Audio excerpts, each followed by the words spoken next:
Hello, welcome to Raymond Castile's Basement of Horror.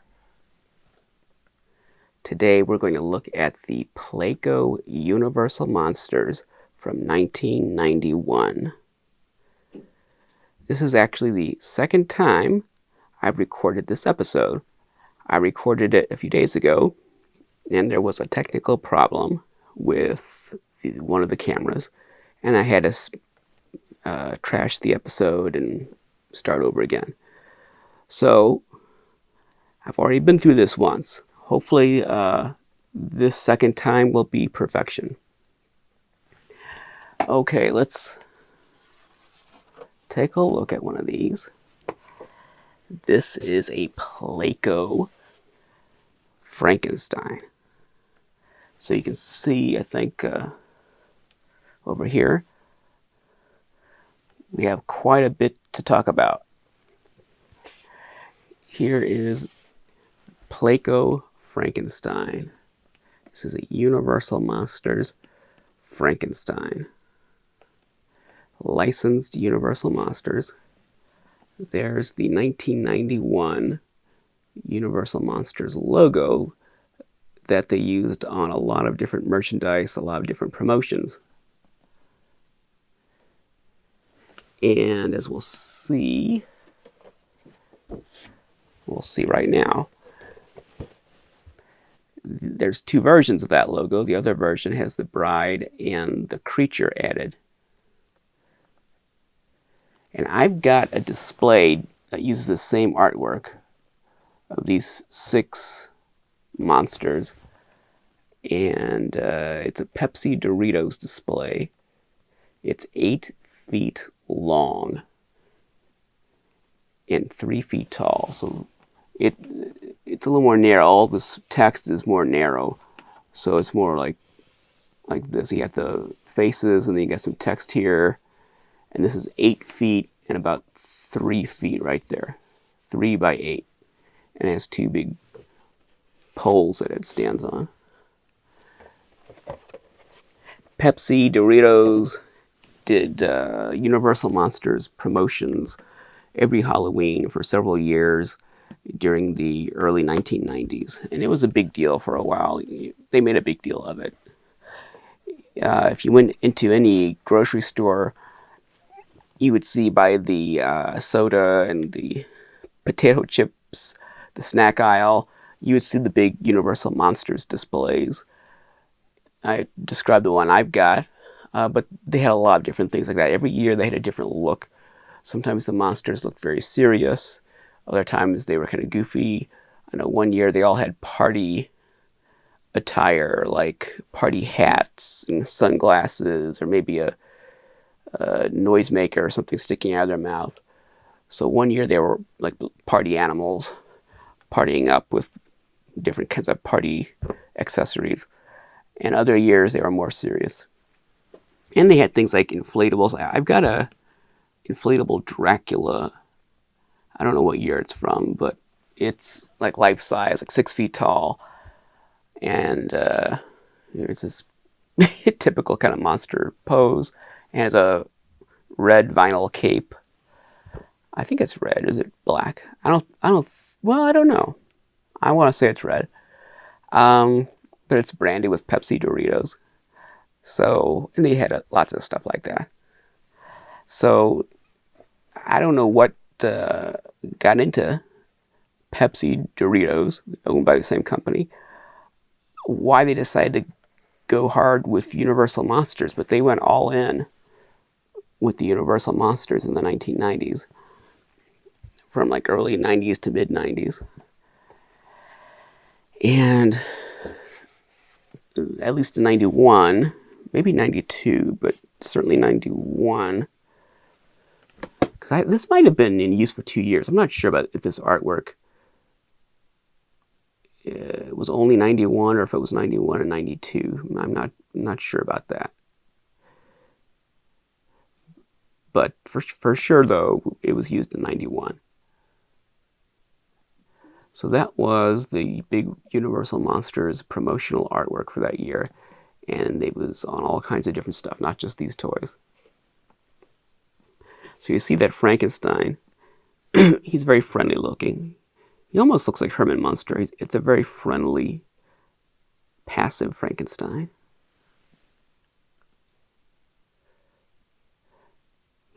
Very kid-friendly Frankenstein. And you see here, it's got this sticker, 60th anniversary, limited edition. 60th anniversary. This was a gold or silver? It's gold. It's a gold sticker.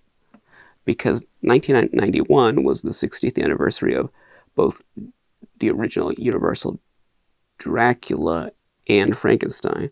So the Bela Lugosi Dracula and the Boris Karloff Frankenstein were both released in 1931.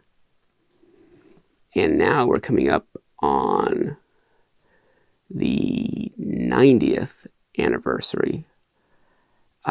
So let's see, Dracula was released on Valentine's Day, 1931, which is, like 2 weeks away from when I'm recording this.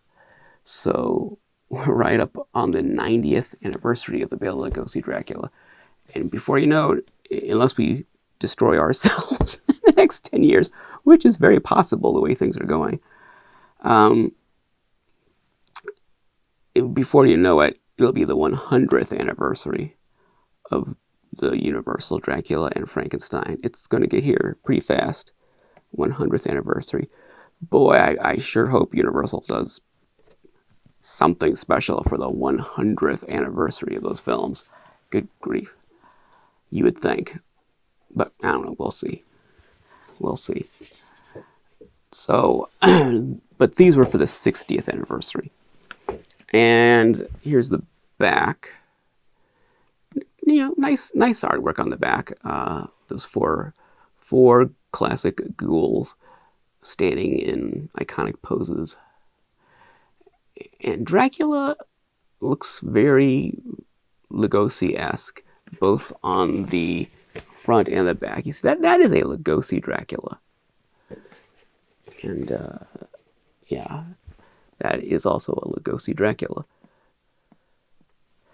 Frankenstein is basically Karloff. I mean, a little more generic, but still basically Karloff.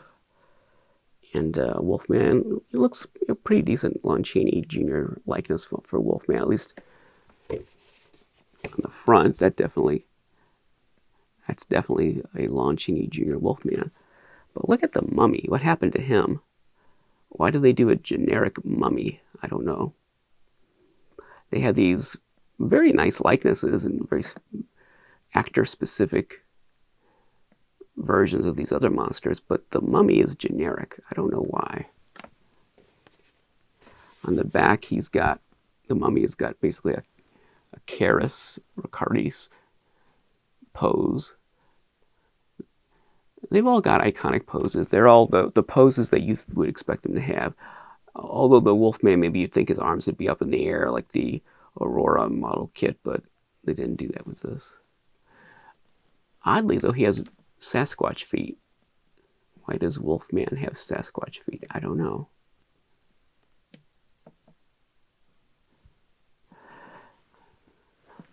So there's the entire back of the box. And the sides have like a Halloween-y kind of graveyard scene. You'd expect that to be on a Halloween product. Something you'd see at, I don't know, in October. Some kind of Halloween decoration. And there's the Placo Toys logo. And they had been using that logo for a long time, at least since the 1960s. So that logo had been around a long time. And that'll be important when we see the other version of these boxes. We'll make note of that logo. Same deal. On the back it says collectible monster figures, 10-inch vinyl doll, articulated arms, movable head, non-toxic materials, ages 5 and older. Placo Products Company, Los Angeles, California. And all of these monsters are copyright 1991. Official Universal Studios monsters. They've got 3 points of articulation, the neck and the shoulders. Frankenstein has big, goofy monster hands, which I think, I like big monster hands. I think it's cute. He's got big old monster hands.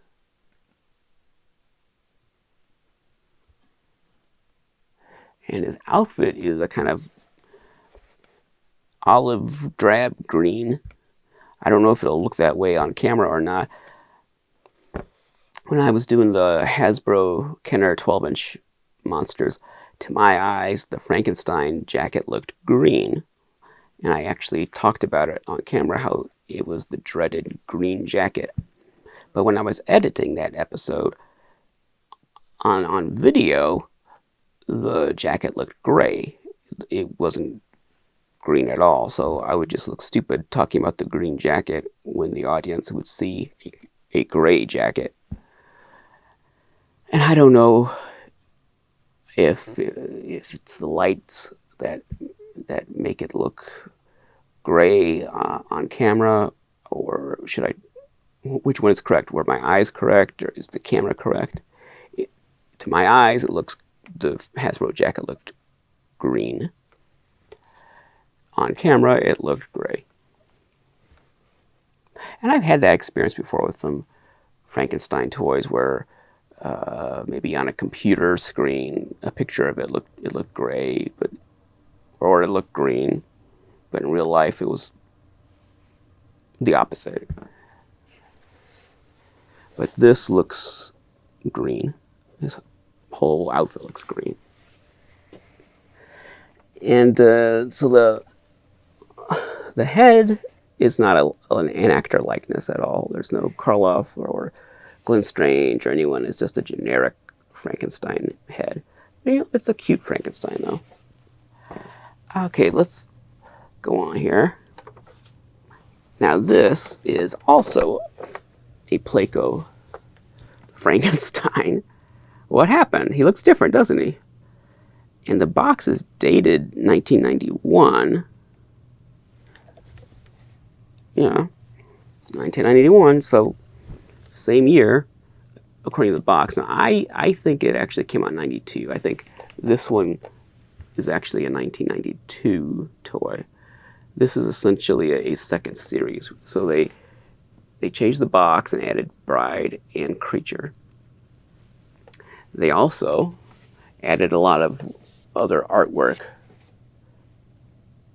So there's like a haunted castle over here, and graveyard over here, and a moon and bats flying. The side looks pretty much the same. I don't think there's any difference in the side, except that logo. That logo is kind of different. The Placo Toys logo. I can't quite see what this says. Is it all American or is it just American? I think it just says American. So the colors are different. It's got that American add-on. I don't know why it says American on there. It's not made in America. It's made in China. The back. The back is the same. Creature and Bride are not on the back. But let's look at the toy. So he's definitely green. The outfit is green. And his face is darker. He's got a little more variety in the colors used.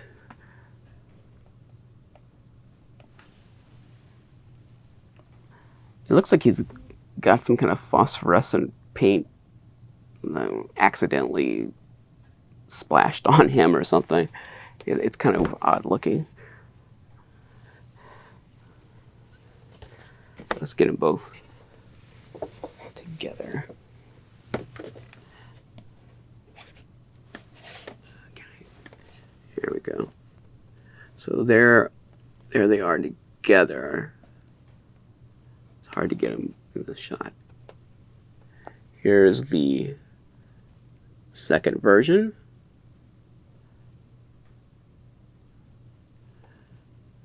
Here's the first version.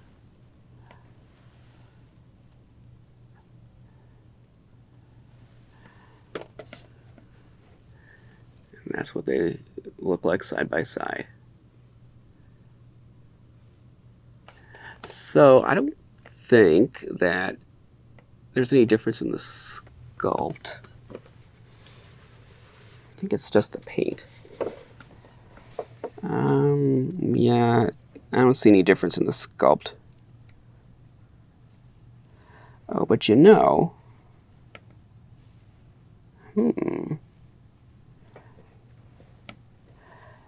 it looks like the wrists are posable.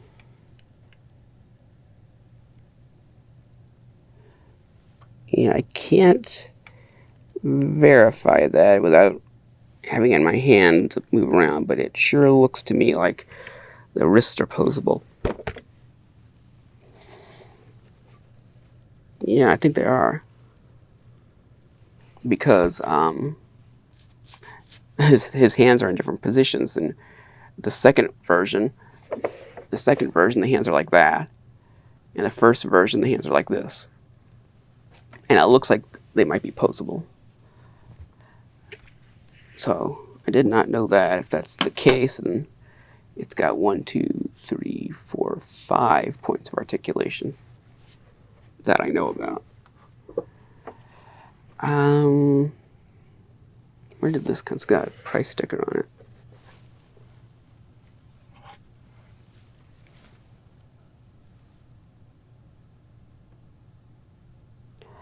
This came from Universal Studios, the second version. Yeah, so this actually was sold at Universal Studios, the one I'm holding right now. That came out of a gift shop or something at one of the Universal Studios parks. Okay, let's put him back. Oh, and you notice there's no 60th anniversary sticker on this one. I think this other one, the darker one, came out a year later. I think that was a 1992 release, but I'm not sure. Now, I remember when these things came out in 1991, and I remember there was a fair amount of buzz in the collector community about them. There was a lot of interest, as cheap and chintzy as they are. But particularly with this second series, you notice that the bride and the creature are featured on the front of the box. Well, originally, Placo was going to add the bride and the creature to that second series. That's why they're on the box. Placo was going to expand the line into 6 figures instead of 4 and add a bride and a creature. But for whatever reason, it never got off the ground. A lot of people tried to find out if there were prototypes, if they had actually produced some small number that didn't make it to stores. No, as far as anyone knows, Placo, their plans for a bride and creature never got beyond the paper stage. All they had at most were design drawings, but they didn't do any sculpts or molds or test shots or any kind of prototypes that, well, because there were certainly a lot of collectors trying to get those at the time. And if they had existed, I think they'd be in the hands of collectors. We know about them. But the word came down that, no, in fact, they didn't exist. They didn't get that far with those characters, and I don't know why. They planned on a second series with those characters, but instead they just repainted or changed the paint on the existing 4 and changed the artwork on the box. Well, let's talk about Placo a little bit. I don't know how long Placo had been around before these, but I know the company existed as early as the 1960s, because I found a number of toys, 1960s toys, made by Placo.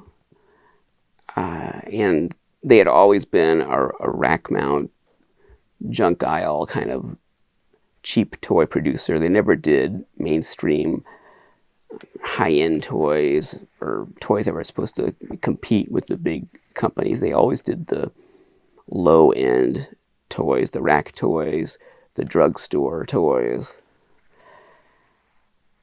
Yeah, and they kept making rack toys in the 60s, 70s, into the 80s, and then it seemed like they started shifting more and more towards sort of outdoor play kind of toys. And today they still exist. Placo still exists as far as I can tell, but they seem to only make bubble toys, things that blow bubbles. They have a lot of different kinds of toys, and they all involve blowing bubbles. So outdoor bubble blowing toys, that apparently is their specialty these days.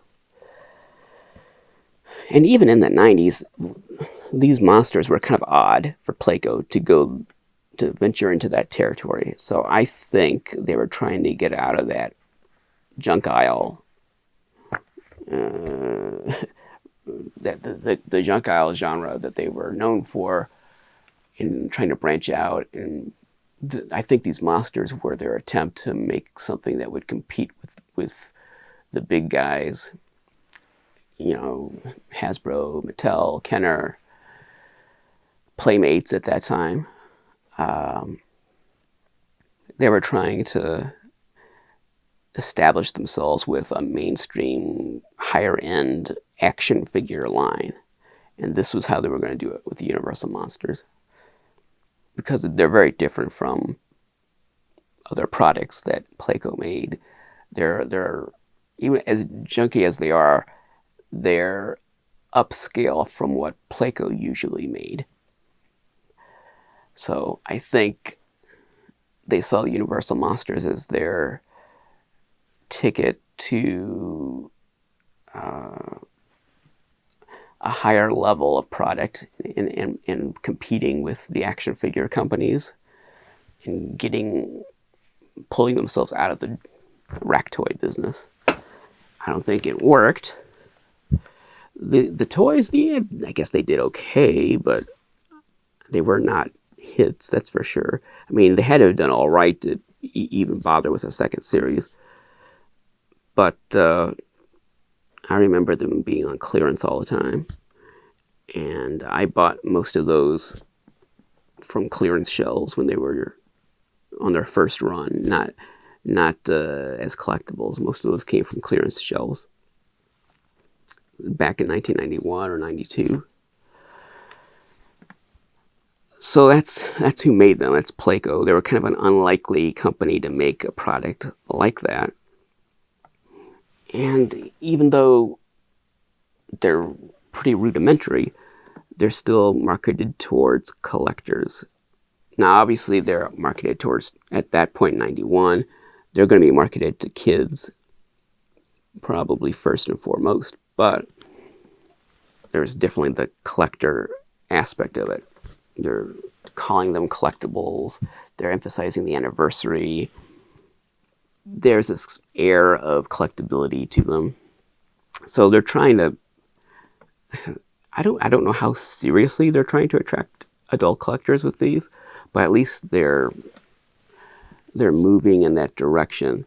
In another 5 years, and then all toy companies would just blatantly market towards collectors. But this 1991 was still a little early for really seriously going after the collector market. It was more like you marketed it towards kids, and if you got some collectors too, that was even better.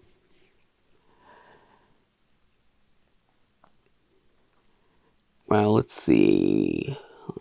I don't know why they went with this second series. Why not just leave them as they were? I don't know. But I'm wondering if we're going to find that other second series boxes also came from Universal, from the gift shops, from the theme parks. I don't know. Let's continue here. This is Frankie again. We already looked at him. Here's Dracula. Okay, so here's Count Dracula. Very generic looking Dracula. Very passive, friendly neighborhood Dracula.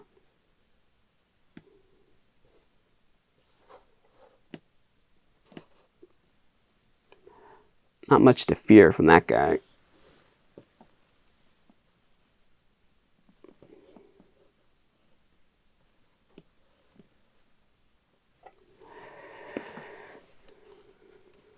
He's got a fabric costume. Well, not fabric costume. He's got a fabric cape. A fabric cape. The rest of him is vinyl. And I have no idea if his wrists are posable or not.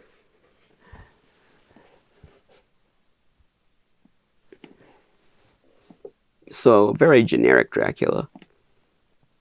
Even though the artwork is Lugosi, the toy is not. The toy is just a generic Dracula. Generic vampire. So here is the second series version. And this is a little, I mean, same sculpt, but it's a little different. I think those wrists must be posable because the wrists on this one are also in a different position. So I bet they're jointed at the wrist. The hands are like, whereas this one, the hands are like this. This one, the hands are more like that. So maybe the mold's different, but I suspect the wrists are jointed. It was just kind of random. Some of them are going to be like that, or like this, or whatever. Okay, this Dracula, his cape's kind of goofy because of the way he's packaged. Interestingly, I don't know how interesting it is, but one difference is the first Dracula, the cape is kind of loose behind him and spread out. And this Dracula cape has a wire holding it against his body. The cape is a little more restricted, and it doesn't look as good that way. This Dracula has red eyes. He has red eyes. His mouth is painted differently. He's got fangs. I don't know if the other one has sculpted fangs or not. This one does. And they're very noticeable, very prominent. His eyebrows are bolder and more slanted. He's got a red strip, like a red lining on his jacket on either side of the vest. It looks like it's the lining of his jacket.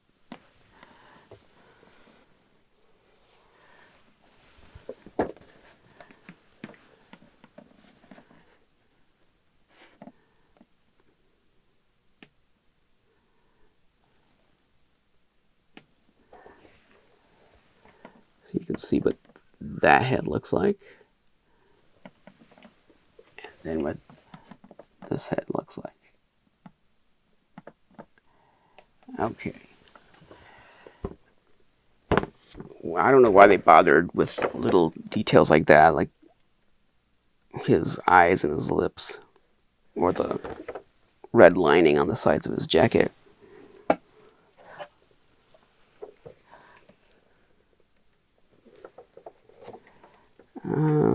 I don't see a price sticker or anything that would tell me what store these came from. Let's put Dracula back. So that's a very passive looking Dracula. Not exactly a fearsome or mysterious looking Dracula.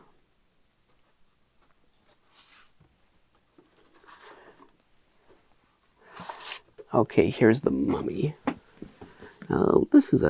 I like this. This is a very interesting looking mummy.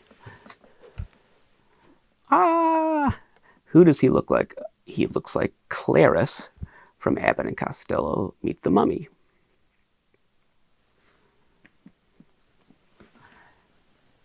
He's neat. I like this one.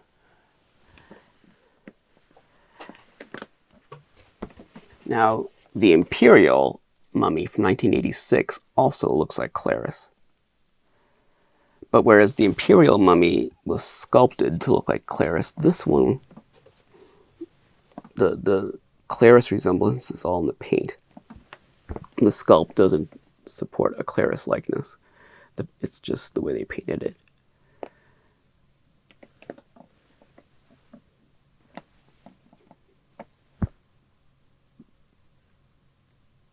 So this is a neat mummy. I like him. He's a chunky mummy.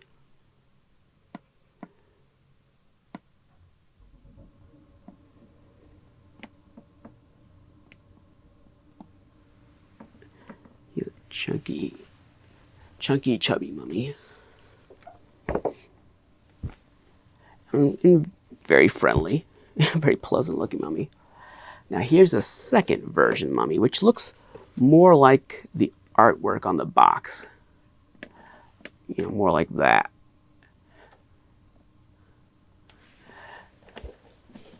So you can see the color scheme is very different on this one. On the second mummy. Completely different color scheme. You'd almost think it were two different sculpts, but it's not. It's the same sculpt, just painted differently.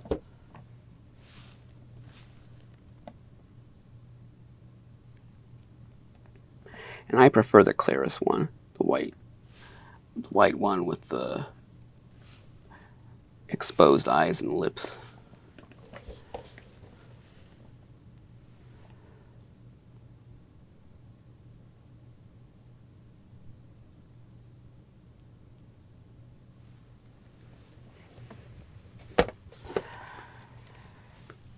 So this one has come loose from his insert, unfortunately. So he's rattling around in there.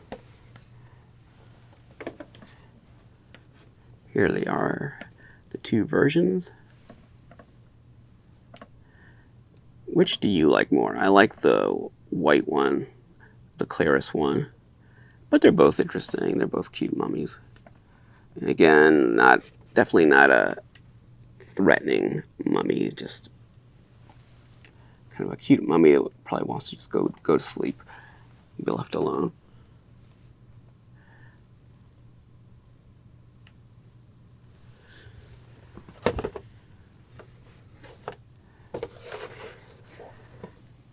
And boy, these boxes are a mess. I mean, look at this one. Yikes, look at that. Like I said, these were basically clearance aisle toys. These are bought off the clearance aisle. But the first series ones are in fairly decent conditions. The second series ones are a mess. Here's the Wolfman. He's kind of loose in the box as well. I mean, he still has a wire around his waist, but it's coming loose. It probably unraveled on the back, the wire did, and so it's not doing a very good job of holding him tight against the insert. Now, he does not look like Wancini Jr. He looks a little like, he has a bit of an Azrak Hamway appearance. Kind of reminds me of the Azrak Hamway Jiggler Wolfman. Maybe it's just the color, I don't know. So he's got big clawed hands.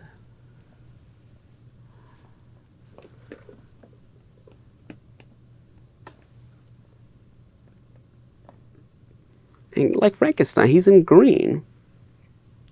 I think this is a more obvious green color. And that's different to put the Wolfman in green clothes.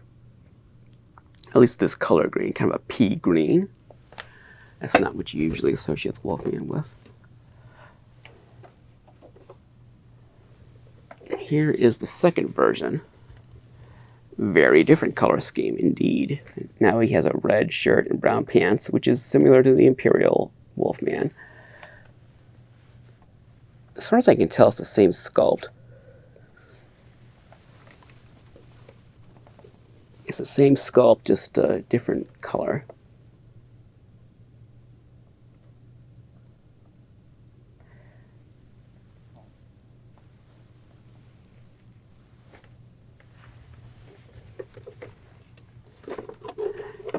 Here they are side by side.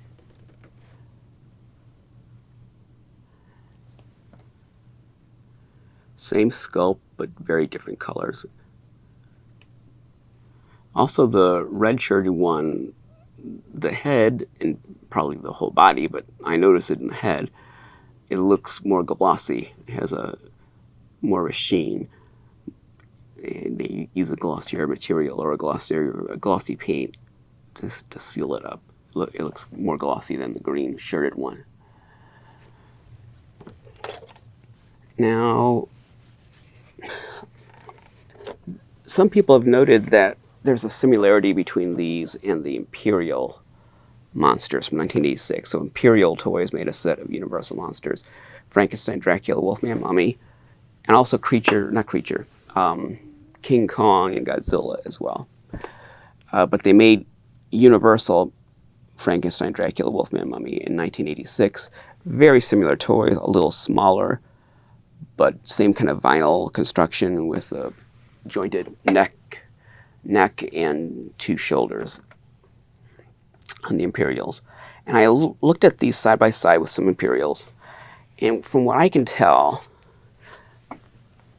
except for the Mummy, the other three, Frankenstein, Dracula, and Wolfman, use the Imperial torso and legs. So this part of the toy is the Imperial. It's obviously made from the Imperial and blown up a little bit, and the details are a little softer as a result. And it also looks like, at least with Wolfman and maybe, let's just say Wolfman, it might have the same arms as well. I'm not sure about Dracula. Frankenstein and the Imperial Wolfman definitely does not have the same arms as the Placo. The heads are all different. The Imperial heads are all different.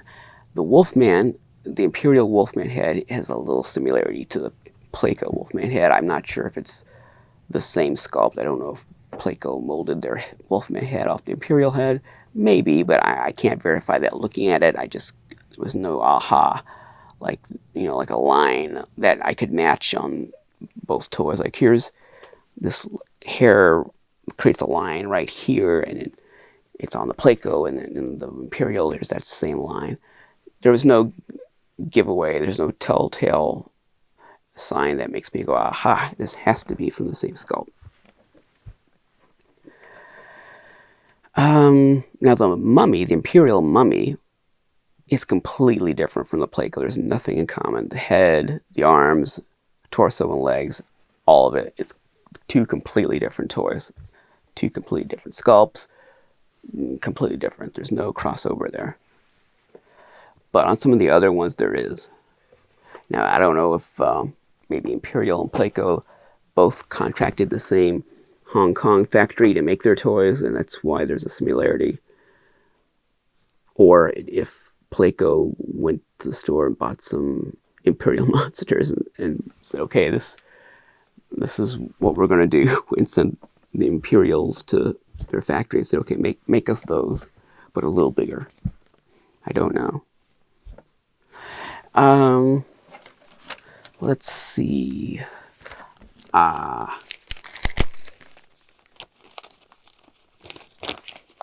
So this episode's not quite as spontaneous because I'm trying to remember what I went over last time and just kind of do that again.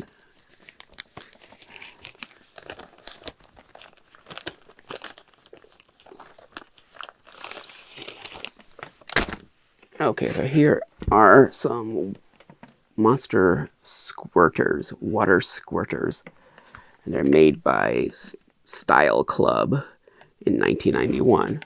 And you can see this got that logo. And here it is. This is what they are.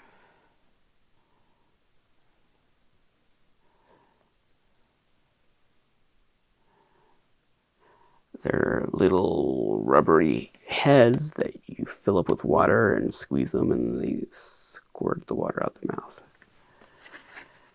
And we're looking at this because look at that mummy. Isn't he familiar?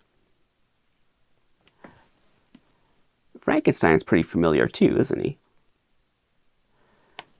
And even Dracula is pretty darn familiar, except this one has an open mouth, and the Placo ones have closed mouths.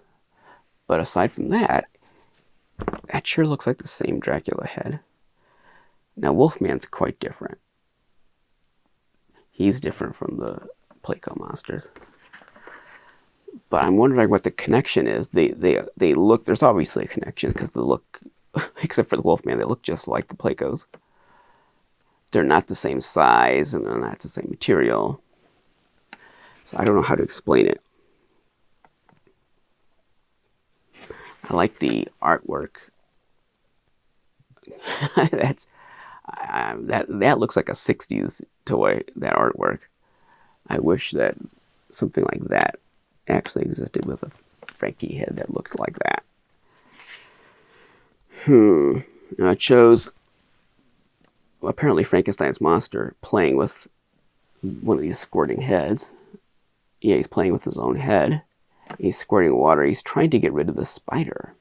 So Frankie sees the spider crawling around, and he gets a miniature version of his skull, fills it with water, and squirts it at the spider to get rid of it.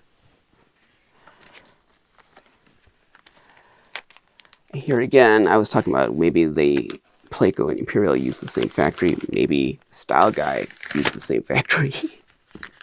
Maybe they all use the same factory, and that company just was rolling in money, making essentially the same toys for everybody, using the same sculpts.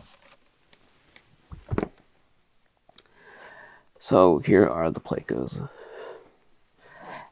Now, remember that see, this is what happened. It's like Hooper and Jaws. This is what happens. The tape popped apart. See that tape on the bottom? It was stuck to the box. Now it's not. It came loose. And I think that just happened while I was looking at it tonight. And it's just the stickiness is gone. So, the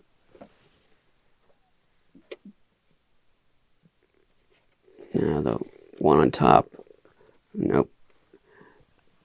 I don't know if you can see the tape. I don't know if that shows up on camera, but tape just came off in my hand from the top of the box. So tape dries out. It dries out and it falls apart. So if you're an MIB collector like I am, like Mr. Johnny Shedrick and many other collectors, you're going to have to accept that these taped boxes are going to become untaped. Eventually, the tape is going to dry up and pop apart and come loose. It's going to fall off. It's just going to happen. The adhesive dries. You can't change that. It dries up. It loses its adhesion. But anyway, so you'll remember that we talked about the Hasbro Kenner 12-inch Universal Monsters from 1997. So these Placos were pretty much the first major line of Universal Monsters of the 90s, the first important series of Universal Monsters toys in the 90s. So these came in 1991. And then in the mid-90s, we didn't really have anything important as far as Universal Monsters were concerned. Todd McFarlane came out with classic monster characters. First he did a series of play sets that had little teeny weeny little monsters, and then he made bigger versions of some of the same characters, but they were not licensed. They weren't Universal Studios. And then we had the postage stamps, which led to the big explosion in the late 90s, and we had the Hasbro figures, and then the Sideshow figures, the Sideshow 8-inch and 12-inch and all the little big heads and all that Sideshow stuff. And then we had like the Dom Post calendar mask reissues around the same time. So those stamps really had a big impact on monster toys in the 90s. But this is where the decade started. It ended with Sideshow. It started with Placo. We went from Placo to Sideshow.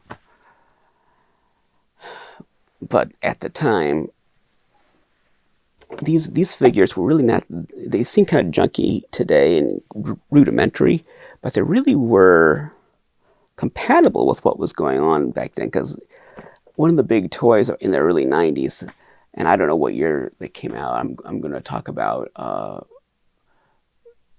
Mighty Morphin Power Rangers, and I don't know if they were before or after this, but they're from the same era.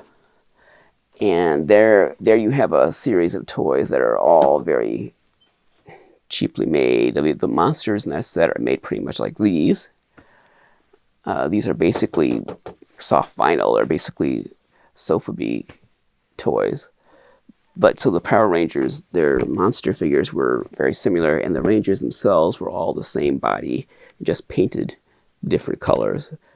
Same body, same figure, just different paint, different color. So that's kind of where toys were heading for a while in the early 90s. Cheaper and more simply made, cutting corners, until McFarlane came along and pulled things 180 degrees in the opposite direction. You had all this really hyper detail figures instead of the philosophy of using the same parts again and again. You had McFarlane spoil everybody with the idea that the toys would be highly detailed and have lots of articulation.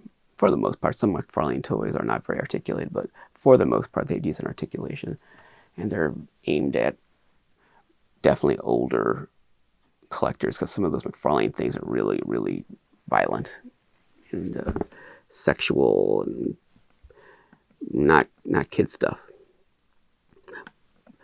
And then you had the Hasbro stuff, which is still kind of toy-like, but also kind of collector-oriented. And then you have the Sideshow toys, which are definitely going into collector territory and being really putting the collector first before any kids who might buy the toys. So that's where the Placos kind of fit in with the evolution of toys in the 90s. Okay, so that's about it. I think we're going to wrap this up. Let's see, is there some toy news to talk about? Well, Mego announced a Wolfman. I don't think so. Last episode they had announced a Frankenstein and a Bride of Frankenstein that were Universal Studios licensed. Well, now they're going to have a Wolfman that's Universal Studios licensed. Hopefully it'll be an original sculpt. I sure hope so. I hope they don't use that MC sculpt, because not only do I not like seeing them reusing MC sculpts, but I really don't like that Wolfman. That's, I think, the weakest of the MC set is the Wolfman. So he could stand to use some improvement. I hope they give him an improved sculpt. Let's see, NECA announced that the Brody figure from Jaws is definitely canceled.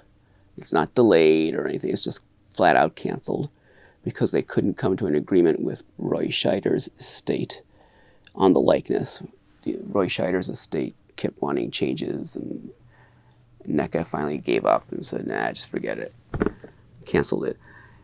And Hooper apparently never was officially in the pipeline, even though someone from NECA said at a trade show that there was going to be a Hooper. At least that's the word they got out to the collectors. Apparently there never was going to be a Hooper. Richard Dreyfuss said no to the idea. So yeah, Hooper was not going to be coming under any circumstances anyway. But they're still going forward with Quint. And I guess with the shark, I don't know, they haven't really said a whole lot about the shark. But they're going forward with Quint, which is kind of strange to have just this one Jaws character by himself. But that's what they're doing. And that's a shame. Hopefully another company will pick up that Jaws license and be more successful in negotiating with the Scheider estate and with Dreyfuss and giving us all 3 characters in nice looking additions. We'll see. We'll see. Mezco, not Mezco. Oh, it's more NECA news. NECA announced that they've got a Universal Monsters license, and their first one's going to be Frankenstein. But it's not the 8-inch Mego style. It's the their 7-inch style. I don't remember what they call that, but it's a shorter figure. And it's all PVC. It doesn't have any cloth clothing. It's all plastic. So they showed a picture of the Frankenstein. It kind of reminded me of the Mezco 112 Frankenstein from a couple years ago. That's why I thought of Mezco and said that by mistake. It looks a little bit like that 6-inch tall 112 Mezco Frankenstein. Kind of similar. I guess we can compare them side by side in the future. I do have the Mezco one. And I guess I'll get the NECA one when it comes out. Reaction put out Creature Walks Among Us for the Universal line, but they haven't put out all those other characters they announced. So I don't know what's going on with Reaction. Not sure. I hope they get the other ones out. Okay, so that's Ray's toy news for today. Ray's monster toy news. That's it. Thank you very much. I kind of rushed through this one a little bit, or it kind of went on autopilot for most of it, because like I said, I already did this once. I did the whole thing. It was 90 minutes long, and I had to just delete the files afterwards. I looked at them, and there were technical difficulties, and I just said, this isn't going to work, so I just deleted them, did it over again. A little shorter this time. I'm trying to think, were there any anecdotes or anything that I talked about last time that were important that I should convey this time? I can't remember. It's a shame when I lose an episode, but it happens every now and then because the technology is not foolproof. Okay, that's it. Thank you very much for watching. I appreciate it. Remember, if you have not already, please subscribe to this channel. Subscribe and click the bell icon. Subscribe and click the bell. Don't ring the bell because it doesn't make any noise, but you can click it. And if you haven't already, please join the Basement of Horror Facebook group. There will be a link in the description where you can find the Facebook group for Raymond Castile's Basement of Horror. So take a look at that. As time goes by, I think that will be more and more active, and certainly during our hiatus between seasons, that will be a place to keep things going and stay in touch and have some content during the hiatus. All right, that's it. Thanks a lot. And remember, the one who dies with the most toys is just dead.